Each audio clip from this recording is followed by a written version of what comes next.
Dr. Jen, Otter Bickerdike. How you doing? Perfect. Loving it. Feeling good. Practiced that for Yeah, quite that was a while. good. It was like in the mirror. Was it like Bickerdike? Yeah. Bickerdike. I'm a little bit awkward with my mouth. It's funny. My mother-in-law, I told her, I'm like, people have, especially Americans, don't understand the last name. And she's like, what's wrong with it? And I'm like, it's Bickerdike. It's a good name. It's a strong. It's a lot. It really, it has packs some punch. Yeah. I always start this the same way. What is your earliest music memory? My earliest music memory is we had fluorescent gold carpet in my house in Santa Cruz growing up. Nice. And my parents stupidly gave me a Fisher-Price record player. And so I'd steal their records and I'd go play them on my Fisher-Price record player, which is a needle that was about this fat. And so I had stolen, I believe it's Morrison Hotel, and the song Peace Frog from The Doors. I played that on my Fisher-Price record player. Did you wreck it, or is that right? I don't think it was ever the same. Ever the same. That happens to People records after they meet me. They're quite not. Are they? Yeah, they come out. Got something to expect. Yeah. After this. So, how important was music to you, sort of growing up? It's funny because I don't think that how different or. You only know your household and where you're growing up until you get a little bit older. And so music was always around in our house. My parents had probably like a good 300 records. They had a lot of records, and records were a big thing in music in general in our household in terms of we'd always be playing it. It'd be on at Christmas. We had this very strange, looking back on it, tradition. By the way, don't be looking at the camera or looking at you. Yeah. Both you, do camera, we want? Both. That's right. YouTube. What's up? Students across the room. Hey, massive audience. That's all right. We have an audience of 2. You guys can ask questions later on, can they? Yeah, no? Q&A. Okay, yeah, here we go. Anyway, so I never really knew any different than what I had. So, for example, at Christmas, when someone would get an LP for a Christmas gift, we have to stop opening all the gifts and listen to both sides of the record. Nice. So it kind of really, at an early age, it really embedded in me that idea of stopping and having an experience with music instead of it just being like background noise. That's important. And also the time when I grew up in Santa Cruz in Northern California. Yeah. And at that time, music was such a big part of the community. And what I mean by that, you'd go into a store, like a grocery store, and they'd be playing Fleetwood Mac. You'd go to the recycling center and they'd be playing the Doobie Brothers. All right. And so there was almost like this soundtrack, a soundscape, if you would, around Santa Cruz. Yeah. That to this time, I'll hear the Doobie Brothers and I'll be like immediately transported back to those really kind of magical days of childhood. So music was really a big part of my life early on. That's really cool. Yeah, it's really important to have those kind of memories. When did you kind of come over to Little Old England? When did I come over here? One other thing is going back to the music there really quickly, I have to say, and that is, I think too, what was really cool is, I don't know what you guys would call it here. When I was in 6th grade, so we had 6th, 7th, 8th, we call that junior high school here. What do you guys call that? School. Answers on a postcard. School. Yeah. So I think when you're about 11 or 12, 11. Okay. High school probably. Is that what you guys would call it? When you're 11, at the school I went to, so 6th, 7th, 8th, we had a high school band. Now, most places in America, if you're in the band, you're a fucking, can I swear on this? Yeah. You're a fucking nerd. Okay. Nobody wants to hang with the band crew. Yeah. At our junior high school, everyone cool was in the band. Oh, so we had this literally a band of probably 300 kids in it. Yeah. So I learned how to play the flute, as one does. Flautist. Yeah, a flautist. I was second chair, nice. Which I'm still best friends with my best friend from junior high school, and she always lets me that I was second, she was first. Okay. So that's an important pecking order. Yeah, thing. But we didn't do classical music. We did mind you, this is the 80s, so we did Lionel Richie. Oh, okay. So I could play I could play all night long. Running with the night. I can do that. Mickey, oh Mickey, you're so fine, you're so fun, you blow my mind. Hey Mickey, all on the flute. I should have brought a flute. You should have totally brought a flute. And you told me. I know. I was gonna say, and now that I'm thinking about it, when I was single, I can't believe I didn't really kind of get this into my dating, my pull game. You know what I mean? I just fucking bust the flute out at the bar. That'd be on your Tinder profile. Yeah, it'd be kind of the Oompa Loompas. Yeah. Except it'd be running with the night. So not to get all heavy, but I've always been a massive Anglophile. One of my other big loves is reading. So one of my first memories is reading an illustrated Pride and Prejudice at age 4. Yeah. I was that Really? douchebag. Yeah, I was that douchebag that was like doing a British accent. And even now, whenever I do a British accent, I sound like Mrs. Doubtfire via Yeah. Thailand. It's very like what is it, Apu from The Simpsons, Oh, yeah. and Mrs. Doubtfire's like bastard child. So I always like love the music, like huge Anglophile. Yeah. My one of my ex-boyfriends, he actually started a Britpop night in San Francisco. Oh, cool. So I dress English. Oh, really? Okay, This is yeah, like yeah. this is like at age 2021. I would dress how I thought I'd never been here. How I thought English people dressed, Yeah. which would mean vintage clothing and lots of eyeliner Yeah. and white eyeshadow because that's Yeah. how English people dress. Sounds good. And listen to Blur. Yeah. So that so anyway, so I always loved it, had an affinity for it, and then Sipping your tea. sipping my tea. Oh my god, yes. Yes, the first time I came here, I mean, I think I had an orgasm when I heard Mind the Gap the first time. I was like, "Oh my god, I'm here!" But so I'd come over quite a few times already by the time I moved here. And what happened is one of my friends I grew up with, like I said, I grew up in this really kind of close knit group of friends in Santa Cruz. One of my friends was murdered, and he was walking home from a bar not far from where I lived in San Francisco, and with his fiance. And some guy just came up to him and said, "Give me all your money," and just shot him dead, like on the sidewalk in front of his fiance. And it completely, like, even to this day, it has transformed everything in my life. I And bet. yeah, from my relationships to like the trajectory. And I think after Hunter was killed, I was just like, I've got to kind of just go for something mad. And I freaked out basically. Yeah. I always wanted to live here. And so I sold everything I owned. I quit my job. I was doing marketing for Facebook. Yeah. And just moved here. And the only way I could come here was through education. So I got a PhD. Yeah. Which I chose. I went to Goldsmiths, which I chose because nice. I chose there not based on anything except that Vivian Westwood had gone there. Yeah. Yeah. So 8 years I've been here. Okay. Cool. It was a really long way. No, it's answer- good. What did you listen to basically when you were sort of? Yeah. What age are we talking? We're talking now. Just I guess growing up, sort of maybe teenage years. Basically, when you really Got super hard into connected. music. Yeah, when you proper connected. I mean, of course, the running with the night on the flute, like that was Yeah. like early days, you know what I mean? But like in high school, I was like this total weirdo because without getting into too much detail, our high school, this is Ranch Jesus, California, so we had like an outdoor high school. Okay. So there was like an upstairs and a downstairs, and the upstairs is where all the jocks and like the socias. Yeah. Do they still have socias? I don't know what Girls, that is. do they have socias here still in high school, like the popular girls? Are they called socias? What are they called here? I've never heard that word before. Really? Socias. No, what are they popular girls? Just yeah. Socias, like Socias. It girls maybe. I don't know. yeah, kind of like Clueless. Yeah, yeah. Like the kind of Clueless kind of girls. That's my era. So we have the socias and like all the athletes that hung up upstairs, and then downstairs were like all the drama people. Okay. Yeah. The dramas. Yeah. Okay. And I was a competitive swimmer, and I went to Olympic trials for swimming when I was nice. 16. Only to say, so like I kind of moved between the two areas, and Yeah. this is the time when like your tribe and music was a big thing. Yeah. So like the upstairs crowd was kind of like pop stuff, and the downstairs crowd was more like The Cure, The Smiths, Yeah. like the Pretty in Pink soundtrack. So I was really I started getting into like the English music early on. Okay, cool. I mean, the first Violent Femmes record, all that stuff. Yeah. But also early hip hop. Oh, good. So like the golden age of hip hop. I mean, I just got asked recently in an interview, they said, what's a record that somebody stole from you and they never gave back? Jeff Wickham, you never gave me back my De La Soul, 3 Feet High and Rising, you bastard. How I dare remember. So it was that time period. That's cool. That's when I got really into again, it. like I'm well up for talking about that. I've got a question and Oh, everything. just bring it. We are the same person. I know. But like so you worked for labels. I'm going to jump around quite a Yeah, bit. go. It's fine. You're the one that has to edit, not me, darling. Could you maybe talk about your experiences sort of working for labels? How did you get into it, and sort of what roles did you do? So when I got into the music industry, I mean, I'd always been super into music, like I said. And I remember when, I don't know how it works here, but I think it is similar. Like in America, you have to declare a major before you go to university. Yeah. So I didn't know what I wanted to do. I mean, I was super into swimming. I was super into music, and I loved popping zits. Okay. So I'm like, what is that career going to be? You know what I mean? Like, what does that look like? So I decided, obviously, to go for psychology. Okay, so I started. Smart choice. Yeah, exactly. Huh? And when I went away to university, I realized like I'd been so sheltered, like weird things, like I'd never had a Pringle.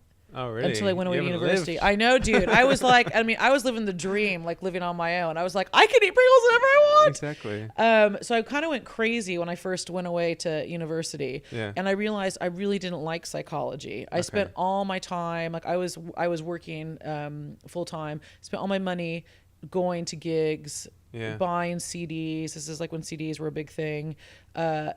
You know, just trying to like be into as much music as I possibly could. And so I remember at the end of I was on academic probation, and excuse me, I got a letter saying I had to go see the career counselor at school because I basically was about to be kicked out of my university. Yeah. So I went in there and I'm like, I want to work in the music business. And they just looked at me like, what the fuck is that? Like, what is that? There are no jobs. There are no jobs. Yeah, I've had that. But it wasn't like they didn't even know it existed though. That was the weird Really? thing. They're like, have you thought? And they looked at my grades, which were shit, and they're just like, what about like, it's like they did like one of these, like, oh, let me, and they're like, what about like a rental car place? You could be like an executive at a rental car place.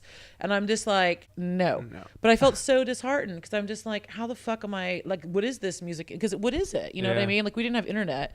So I went home and I went back to Santa Cruz. And I remember talking to my best friend and he's just like, fuck those people. He's like, you get a notebook and you write down anything, even if it's ridiculous. Like, I want to be a tambourine player. You know, like you write that down. So I started literally, I had a notebook and I just wrote down every single thing I could think of. It was like, I want to be on MTV. This is MTV still played videos. Yeah. I want to be on the radio. Like I didn't even know. So I started researching each one of those things. That's how it started. That's cool. And I started just like locally. Sorry, this is probably way too much information. No, it's not. Keep going. I started locally. So I like at my university, we had like a college radio station. So I went and started working there. And of course, you had the shittiest like graveyard shift like filing records. Oh yeah. But that was good because then I got to know more artists. I got to kind of see how like the musical family tree really worked like physically. I started writing for the newspaper at my college. So I started doing things like that. And then eventually my first jobby job was Sony Music at the time. They had a job called college marketing representative. Oh, cool. And what this was, you got $60 a week. Yeah. And a free phone card. So you had free long distance. Nice. Okay. This is the big deal. Yeah. And 300 people applied for it and I got the job. Good work. So that was the first job. Yeah. So where did it go from there?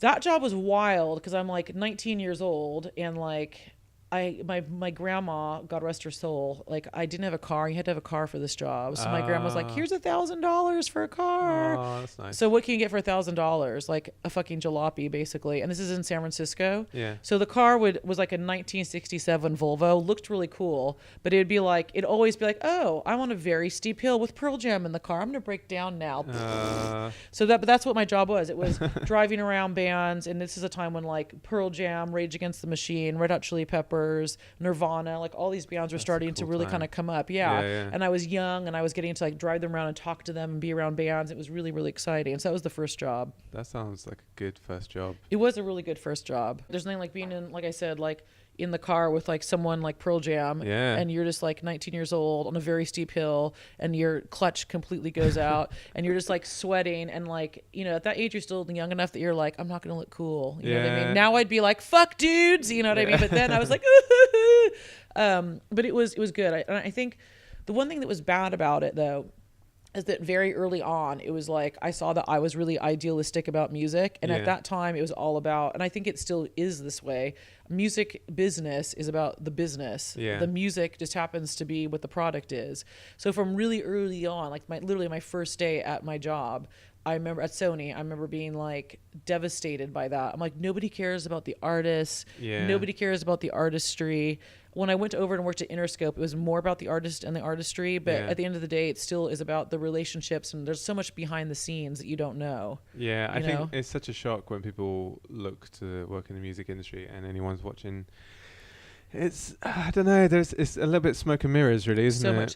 I was just saying to someone today who's in an emerging band, I said, it's all about the smoke and mirrors. I'm like, I said that 20 years ago when I started, it's the same thing now. Yeah. It's all about like, what's the appearance? What is it looking like? Yeah. And if you really start scratching the surface, I mean, I'm sure it's the same in a lot of industries, but there's not that much substance in a lot of things. No, definitely. You know? It's also like, what keywords are you putting in your lyrics? Yeah. And what's your demographic? It's even more that way. I mean, way more that way now. Yeah. You know what I mean? Because now we have the audience is just as much a part of the process as the band. Like it used to be, you just dump the record and then see what happens. Yeah. But there's still, I mean, maybe I'm old fashioned, but at Interscope we had an idea about like one fan at a time. So if you get one fan that's like super fanatical and stoked, then they'll bring their friend. They'll be like, you have to see this band. Yeah, yeah. And I think that kind of fanaticism that you're going to have for like a long ranging career that's not as much right now. Yeah. That's why you don't have bands that are you're not going to have, I think, another Coldplay or like Ed Sheeran, as much as I may not be a huge fan of their music. But that's a whole nother kind of thing, because those bands I think are also like middle class, can afford, if you would, to like hone their craft. Like how are you going to have like a kid that's like, it's like lower class. Yeah. I mean, like living in London, how does someone afford to be a musician? Yeah, it's true. You know, you have to live at home with your parents to what age? Yeah. So I'm getting on a downer note now. No. But I think class really comes into the equation even more now than it did before, for sure. Well, I always think it's really interesting with kind of the, you know, punk and hip hop sort of in the UK and America, that coming through, and the fact that it was, you know, lower class or people without, you know, money being able to get their voice heard and get across. Whereas now it's kind of, does that really happen? I don't know. No, I mean, like I look at my students and I'm like, 'cause I teach 2 days a week, and I'm like, you have a nose ring and you've colored hair, and yet like you listen to Miley Cyrus and you don't seem to understand, like 10 years ago, I mean 20 years ago, if you would appear, you would not be, no one would even look at you to get a job. So you could say, oh, that's progress, but there's not even a nod to like where that came from or what that, or that those were signs of rebellion. Yeah. So I mean, I think now what's really frustrating to me, and I was having a conversation with Paul Morley, who's a very well-known music journalist. I was saying, I think young people now, they have more to be angry about, more to be frustrated about. Yeah. And where is that like political music that's addressing that? Yeah. You know, 100%. I played Rage Against the Machine for my class the other day, and like I was in tears. I'm like, why is it that when I was your age and I was working this record, I felt like this summed up how I feel, and listening to it, I still feel like that sums up how you feel. You should be feeling. Yeah. Nowadays, identity, there's not such clear guidelines of, you know, you don't have, here are the punks, here are the It's hip-hop so true. kind of people. Yeah. Here's, you know, you can look like a punk but listen to hip hop. It's like there's not these clear tribes, and you know, it's super true. It's but I agree. There's not really anything, especially now, like recession, Trump, like Brexit, everything. Now is the time to get angry and play that kind of music. But because there's not tribes, that's why there's no rebellion. Yeah. I think, you know what I mean? Because it's funny, when grunge came into being big, I mean, when that first Nirvana record hit, I have such a clear memory of, I worked at a cafe. A lot of us were working because, you know, like at we went to a very prestigious university, and there's most of the kids there were, their parents were paying for everything. Yeah. But most of the kids that were working because they had to work. So we were the lower middle class kids, you know.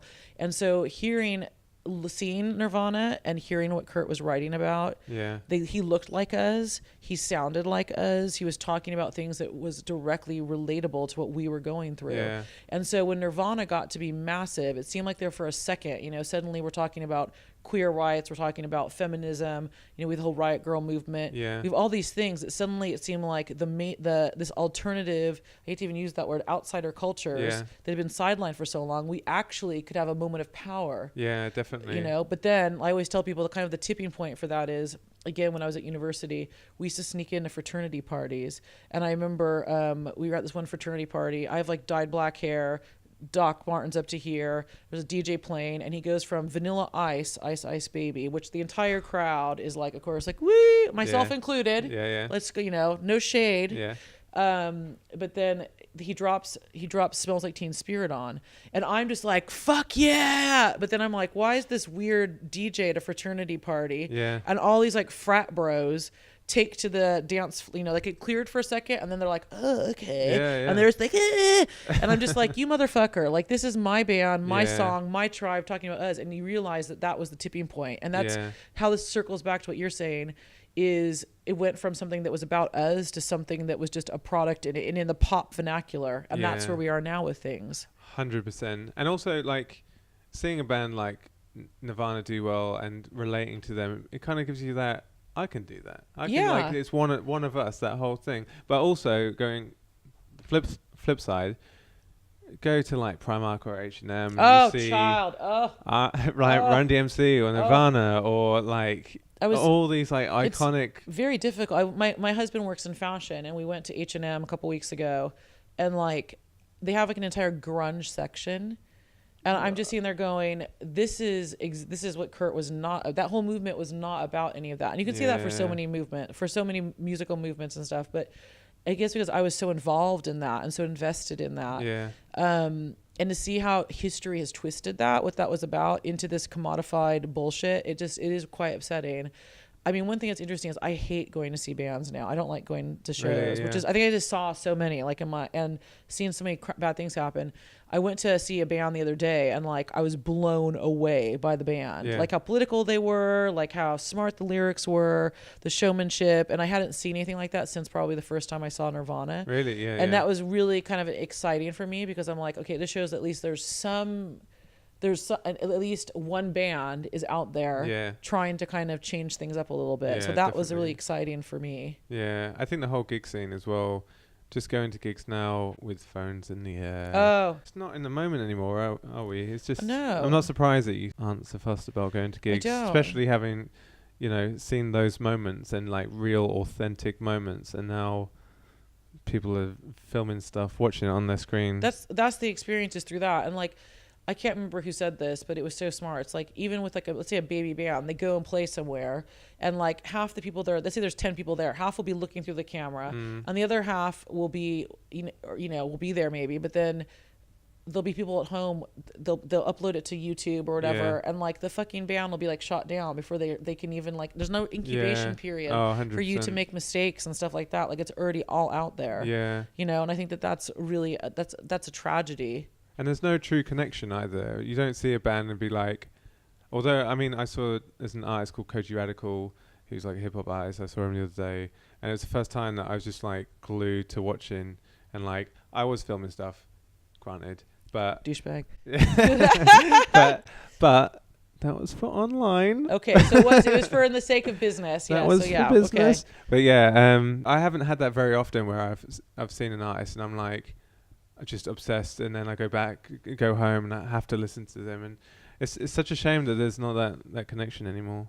And I don't know, like, I think that's why it was so weird going to this gig, because I have no expectation. My expectation is to be disappointed, which is probably really negative, but that's always my expectation. Like, when I do get dragged, I hate seeing bands I know too, because 99.9% of the time, or people, my most unfavorite, here's some tracks. You gave me some feedback. You don't want my fucking feedback, because I'm going to say you suck. Yeah.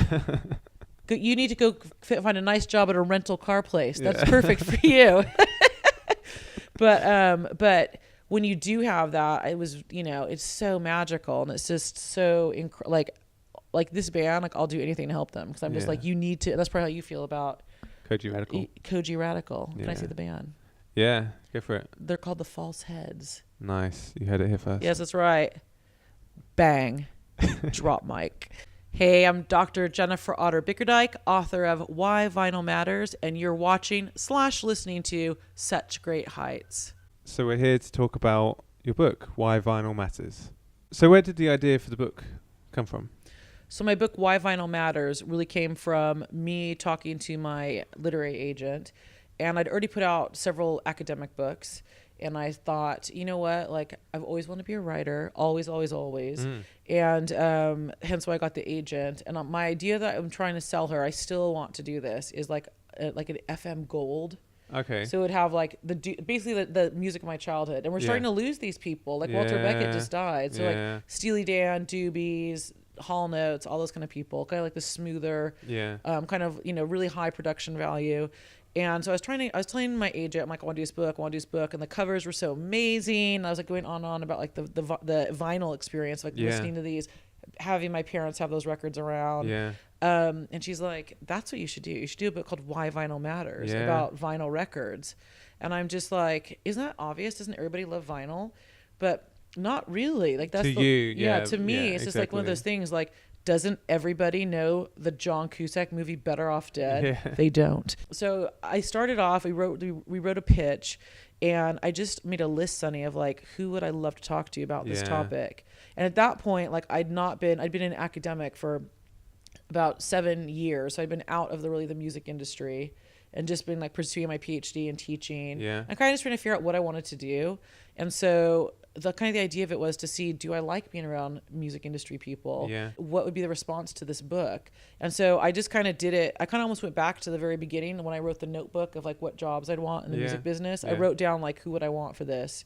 So of course, number one with a bullet, one of my idols, Henry Rollins. Yeah. Like, I mean, hello. And so I somehow found his email address, or what I thought was his email address. I fired off this email into the black hole of the interwebs, and probably within like 2 hours, I get a response. No way. And I was just like I remember I called my agent. I'm like, oh my God, Henry Rollins, guy. And she's like, what? And I'm like, I have an email from Henry Rollins. And Rollins said to me in the email, he didn't know me, like he didn't know who I was or anything like that. He just said, this sounds great. He said, you know what? When you get I didn't have a publishing deal then. Yeah. He said, when you get a publisher, I'll totally do you an awesome interview. Amazing. He's like, but you can use my name to tell other people like that I'm attached to it. Who does that? Henry Rollins. Henry Rollins, like the most. Henry, I love you, love you, love you. I also love you, Henry. I don't know you. Yeah, but, love you. I'm a big fan of like, I've seen him on like Joe Rogan podcast and stuff like that. So He's such an interesting cat. Like just a really good, decent guy. He disappears and goes traveling on his own. It's just an interesting guy. He's just kind of one of the things that has happened through the book is it's funny because the people that I really liked and like honestly loved music, a lot of them are still in the business. Yeah. It's funny how like it's kind of like the time that I was an academic only, it kind of sifted. It was kind of like this weird archaeological dig project where it like like they're sifting the dirt from like the good stuff, you know what I mean? And so that's been wonderful, is reconnecting with people. And then people like Rollins who are so aspirational to me. Like nobody has anything bad to say about Henry. Yeah. So generous. And it makes me think, okay, like if I'm going to do stuff, going back to that whole, I was disappointed when I was 18 and I started, it's like, you know what? I'm going to go back to being that idealistic person that I was then and just hold on to it and try to surround myself with other people like that. Yeah. So Rollins was like one of the first people. And that, I mean, just kind of talking to you now, I realized that kind of set me into this really positive experience doing the book. And so the second person I got was Lars Ulrich. Again, did not have a book deal. He was just like, this thing I want to talk about. Yeah. So that's kind of how it started, is I just went for people I wanted, and it was great. You know what I mean? It was people like Tim Burgess from the Charlatans. Again, such a passionate artist, such an advocate for vinyl, and just such like a generous person with like fans and the public alike. And so like those kind of people, again, like to be able to get those people on one thing, aka my book, has been amazing. The list, Henry Rollins, Fatboy Slim, Lars Ulrich, Tim Burgess, Simon Raymond, and so many more is such a great list, and so interesting to read it and hear about all these experiences that it takes away sort of the celebrity aspect when you have these kind of huge names and they're just talking about how passionate they are about it, just like anyone else would. It's lovely. It's really nice. I'm so happy that came across in the book, because one of the things that when we were talking about doing the book is, well, people want to talk to me. And I remember my agent, Carrie, said they will, because you're not asking them the same questions they've had hundreds of times. Exactly. And that to me, is someone that's such a huge music dork and such like a huge Anglophile. I'm sitting there with Gaz Coombs and he and I are like just shooting the shit about Madonna records. Yeah. And like you forget that it's Gaz Coombs of Supergrass. It's just like me and this other cool dude just like chopping it up. And like Norman Cook, Fatboy Slim. I mean, again, I've told the story so many times, but what a quality person. Definitely. And like at the end, I'm like, I forgot you were a celebrity. Yeah. I think I even like said that to him, because he and I were just like, I'm like, Fleetwood Mac rules. And he's like, Fleetwood Mac are shit. And he and I were back and forth. And like, it's just underneath, again, that kind of thread of all of us are such huge music fans and how important music is. And I'm so happy that shined through in the writing. So that's really good. It was funny because I said, Norman, you're the only person, I don't want to completely, I don't want to misquote him, but I said, you're the first person that hasn't mentioned, every single person at some point mentioned Fleetwood Mac Rumors, every single one. Okay. And he hadn't mentioned it. And I was like, Norman, I'm like, you haven't mentioned Fleetwood Mac Rumors. And he was just kind of like, no way. That wasn't his exact. That's not your exact answer, but it was like next question kind of thing. I mean, when you were talking to all these amazing people, were there sort of common themes or common experiences that you noticed between them all? Was there anything that sort of that thing that you're talking about, the tribes and the subculture, like all of them. In fact, like Norman and I were lamenting how that doesn't seem to be a thing anymore. Yeah. You know, he's a little bit older than I am, and you know, but still, that's something we both agreed on. Like, it's weird and sad how that doesn't happen anymore. But all of us belonged, even if that subculture was like Gaz Coombs and his friends like listening to comedy records, or it was like Lars Ulrich has an awesome story in the book about this kind of full circle of like, before he moved to the United States, he'd go to this one record store and there was this guy there who was like the clerk and showed him all the new cool records. And then when Metallica goes over there to like record their first record or play a tour, they stay at this guy's house. That's cool. So it's like this whole kind of thing of like the community of music and records that bound us together. And so that was something that I think everybody shared. Also, what was funny is like talking to some of these people, like I've listened to the Cocteau Twins since I was a kid. I've listened to the Charlatans my whole life, you know, seeing them as just, I mean, obviously they're a person, but they've meant so much to me, and being able to relate to them about records, like it's something we share. And it was really powerful because like, let's say with Norman, we were talking about the Clash, London Calling, and he's enough older than me that like, I remember listening to that record quite a bit of time after he'd listened to it. And yet some of his experience living in England and being that kid were similar to ones I had living in a sunny beach town in Santa Cruz in California.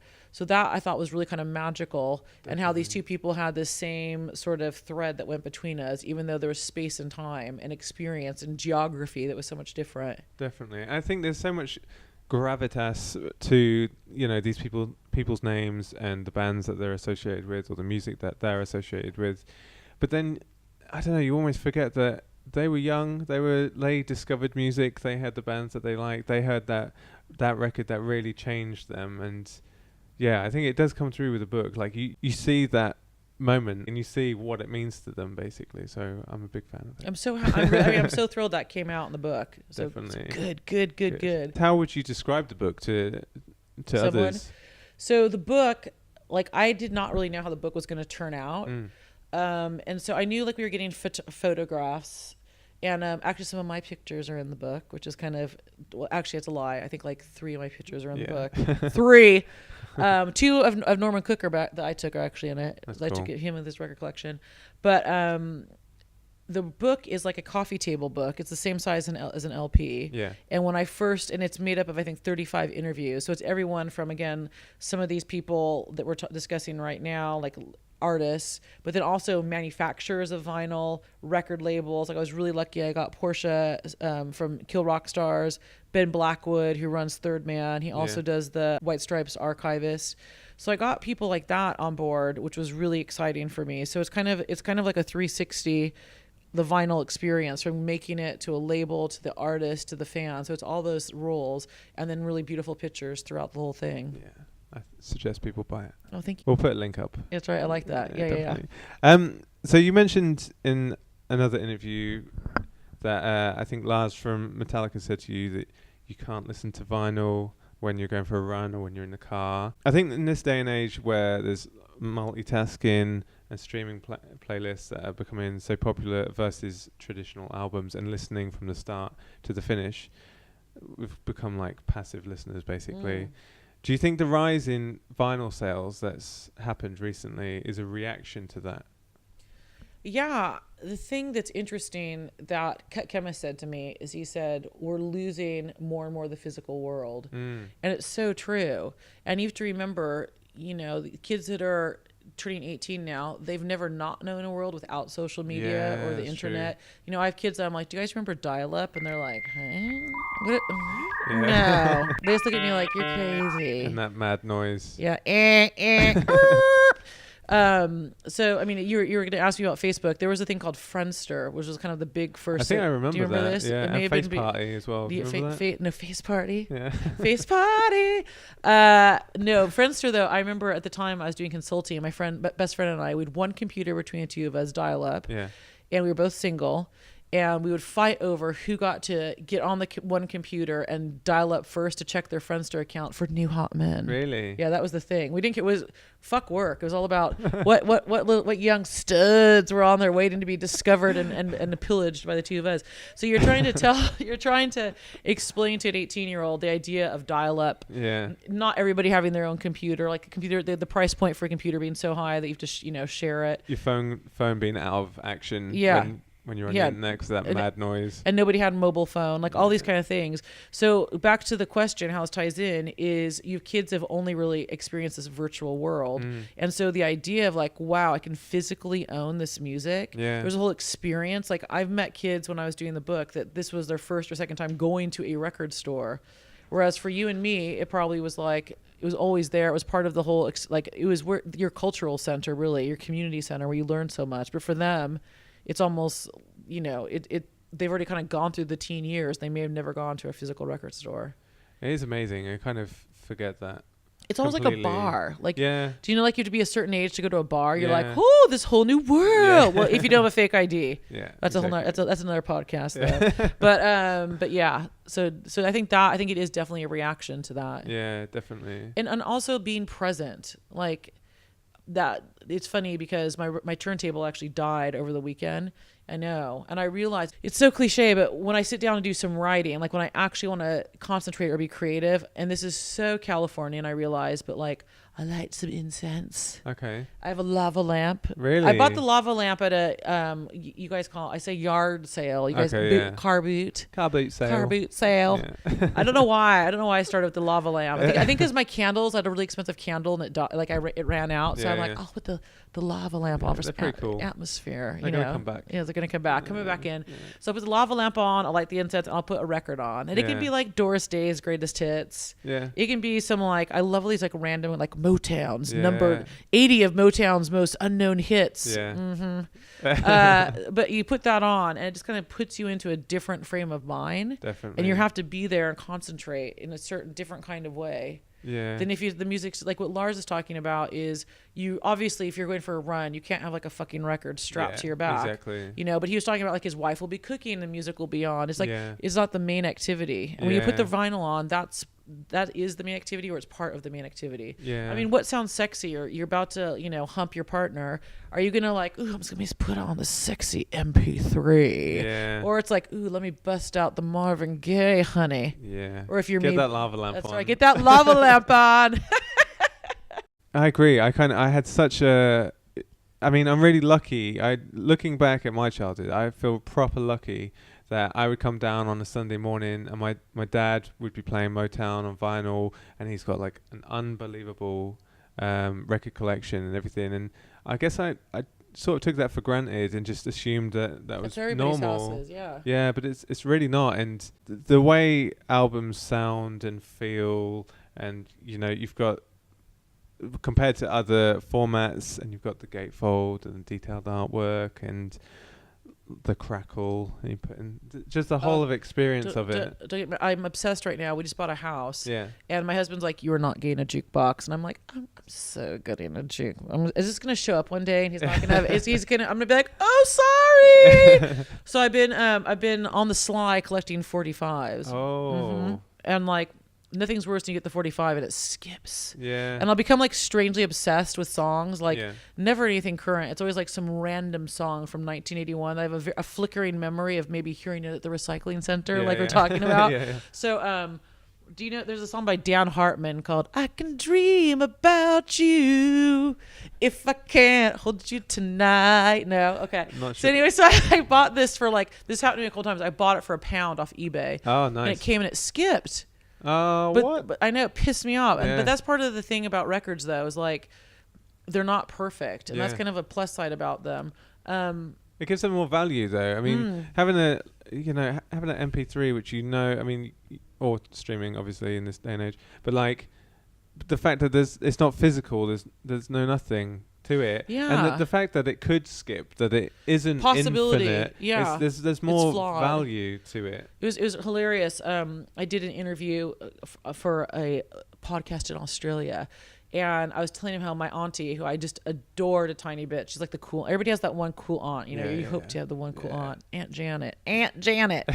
And I told her, Mom, I'm doing a book about vinyl records. She's like, oh, does people still use those? But then I'm like, but I said that to her. She said, does people still use them? And then you could see the wheels turning in her head, and she's like, I still have all my Van Halen and all my Police records. Yet, here's the flip side. Her Christmas tree, she's like a tree outside at Christmas. It's like literally like a fir tree in her front yard, decorated in CDs, which is so pikey. I do realize that's super chav. But Aunt Janet would never put her vinyl records out there. You know, the CD is so worth,less. You know what I mean? There is definitely a part to it. She can probably put mini disc on there as well. Yeah, she put mini disc. There were no 8 tracks either, but that's, you know, I should ask Aunt Janet if she has that. But yeah, so this was gonna say though, I was thinking this. We do take that for granted, saying the fact that we grew up with music. So I was like interviewing Fat Mike from NoFX. Again, love him, fabulous interview, great guy. And he was telling me like his parents had 2 records, and they'd only play them at dinner parties. Really? Yeah. So he goes to university, and Mike's like, "What is this thing called the Beatles? What is this thing called the world of music?" And a great thing he does with his kids now is he makes them. I make it say make him like they're making him eat broccoli, but the kids pick out a record and they listen to a vinyl record at dinner every night, which is so awesome. That's really important. So important. Like the subcultural capital of like decent albums, and you know there's an album and it completely sums up that time, that period, what was happening, what this was sort of in revolt against. They need more of that. I was talking to, there's a band called Cabbage. Have you heard of Cabbage? Yeah. Super sweet. I love them. I think they're a really exciting band. But Lee, who's one of the singers, he was saying that his girlfriend and they share a record collection. I'm like, ooh, that's going to lead to heartbreak, child. Yeah. But he said, but that's in our podcast. He said to me though that like they only like if he brings a record in the house, it's not kind of like it has to be like iconic. You know what I mean? He can't just bring in Doris Day's 80 most unheard hits. Yeah. Like it has to be of a certain caliber to be included in the record collection. And sorry, Doris. Yeah. Love you, girl. Love you. But I thought that was really interesting. So like the fact that they value it to that point, that it has to be like to stand with these other records in his collection. They have to be of like a certain caliber of band and a certain caliber of the full vinyl experience of that piece of art. Yeah. So I love how Julia Ruzicka, my boss, college principal, Bim, shout out, woo! So Future of the Left bassist. In the book, she summed it up really well, I thought, as we were talking about nostalgia. Jules, are you hearing this? Did a good job, Jules. Good job, girl. Drop that mic. So she said, nostalgia is a powerful drug and a top seller, which I love that. Jules. Who has the PhD? Yeah, proper good. I love it. Yeah, that is good. But looking back at the top vinyl sales in 2016, most of the albums were re-releases or greatest hits or similar. Do you think there's a risk that vinyl sales will slow down and as time goes on? I mean, I'm getting that question quite a bit. And the thing is, and this is highly disputable, the reason that those re-releases are doing so well is because you have people that got rid of their records and they're like, oh, I want this again. You have that. And then you have kids that are like, I'm sorry, there is no replacement for a Led Zeppelin record. Yeah. Fleetwood Mac Rumors, even if you hate it, like every single song, that's part of the like that's the material of popular culture or those songs. You know what I mean? Amy Winehouse, another great one. Nirvana, Nevermind. Yeah. You know, you don't see like some random shitty. And it's interesting because when I was doing the interviews, I want to say it was Ben Blackwell said this, but I could be wrong. That a lot of labels are putting out kind of random old records like that nobody cares about, and that's blocking up. There's blocking up a lot of the printing presses. Yeah. And the example he used was Top Gun Greatest Hits. Okay. Which has a couple jams on it. It has Highway to the Danger Zone. Yeah, that's right, with Kenny Loggins. But you don't see those records could just as easily be in that top thing. Yeah. What you're seeing is records, even if you don't particularly like it, you understand the cultural capital that record has. Oh, 100%. You know, so like when a kid picks up a Nirvana record, you know, most of the students I'm teaching were born after Kurt had already been murdered. Yeah. So Yeah. See what I did there? See We what all I did? know. See what We I all did? know the truth. So he's like an old fogey to them, but the cultural capital of all those ideas of grunge, and then what the music that Kurt was into and what the whole movement meant, they're holding it in their hand with that record. Yeah. So that's, I think, why we're seeing so many old records in the top. Definitely. I would be so surprised if Fleetwood Mac Rumours ever leaves the chart, because it is such a seminal album. It's so good. Unbelievably good. And I mean, I was talking to the guy is head of marketing at Discogs, and he was saying how they're just so tired of it being there. You know, and Really? like, yeah, they're so tired of it being there. And I totally get that. But at the same time, the thing about that record, and like, I could write a whole thing on this, nobody steal this, you heard it here first, is it just hits so many different things. It's like the subculture of kind of like the end of the hippie era. Yeah. The kind of like free swinging birth control pills are in. Yeah. Disco's kind of over. It's kind of like this intermediary period. Yeah. So they have this like subculture and almost like a counterculture. At the same time, they're making shitloads of money. Yeah. Living this very extravagant lifestyle. It's very appealing. Yeah. And yet writing these really emotional songs. So it's like it just hits all these different kind of parts of life, like aspirational, emotional, outsider culture. And I think because of that, that's why that record still is just so beautiful. Definitely. And the fact that it's used in sync. Yeah. So everybody often, hears it. Yeah.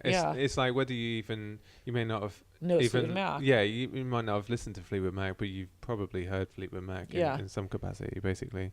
Did any of your opinions change after completing the interviews with all these? Of the people or about vinyl? Were you surprised by what people said? Was there anything that really stood out, or was it much as you'd expect? I didn't really have any expectations going into it. I wasn't like, this person's totally going to say this or that person's going to totally say that. I would say what made me happy is kind of going back to something we already touched on, and that is how inside even someone that is as successful as Fatboy Slim, or someone that has been as evocative of a movement or a movement as Fab Five Freddy, they share that same passion for music. I know it's so obvious and cliche, but even if you get beyond like the money and the business, there still is that part of them that's a fan. Yeah. And that I found really exciting for me to see. Yeah, as someone definitely. that's been doing it for so long, and someone that's I can be quite cynical and jaded. Yeah. That was really exciting for me. Yeah. And I enjoyed that. Good.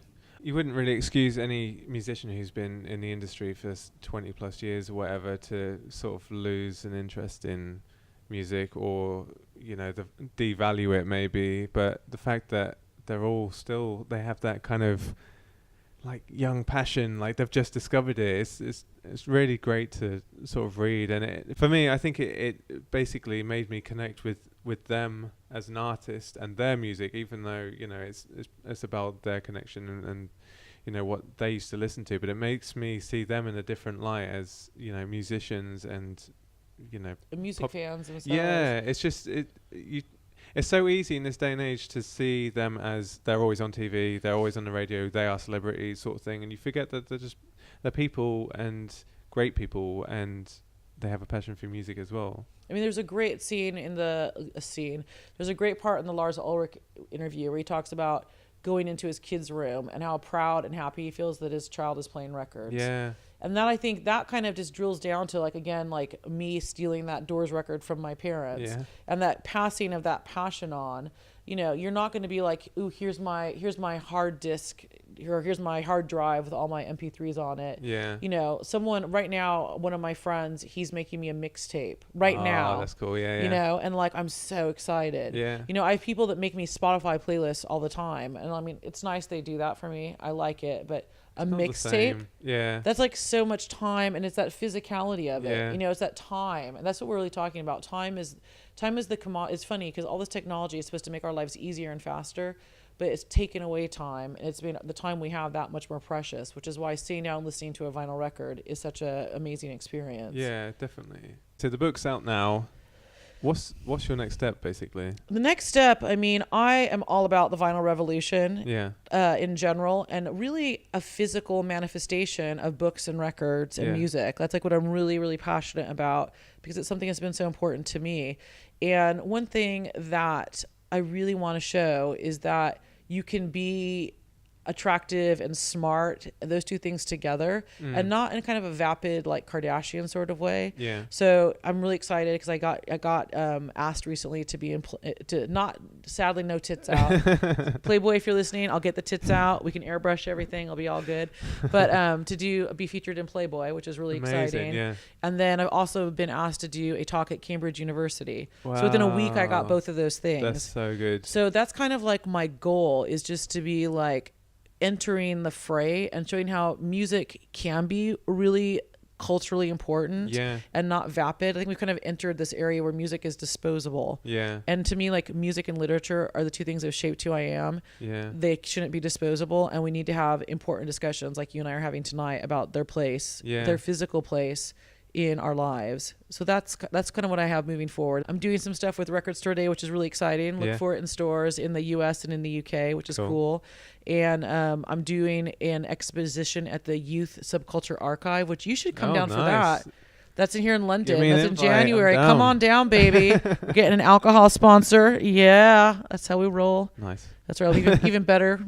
So those are just some projects I kind of have in the background starting to kind of bubble up. That sounds so good. So how, for people watching this, listening to this on YouTube, iTunes, whatever you listen to on, how can they find you? How can they learn more? And where can they get Why Vinyl Matters? You can get Why Vinyl Matters at any fine bookshop. And of course, if I had my preference, we would go to support Foils or an independent record store that's selling it. The Tate Modern has it. If you want to get really, really fancy, you can go to Suffrages has it. So that was really exciting for me. I'm like, I'm in Suffrages. Yeah. If you are just, if you're having one of those days, you're like, I ain't getting off this couch. Of course, it's on Amazon. Yeah. And then just grab me on my socials. It's Jen, OtterBickerd.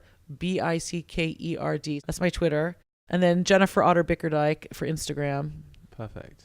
Well, it's been like such a pleasure. I've really enjoyed Thank it. You so and much. We're definitely going to do part 2 because part 2.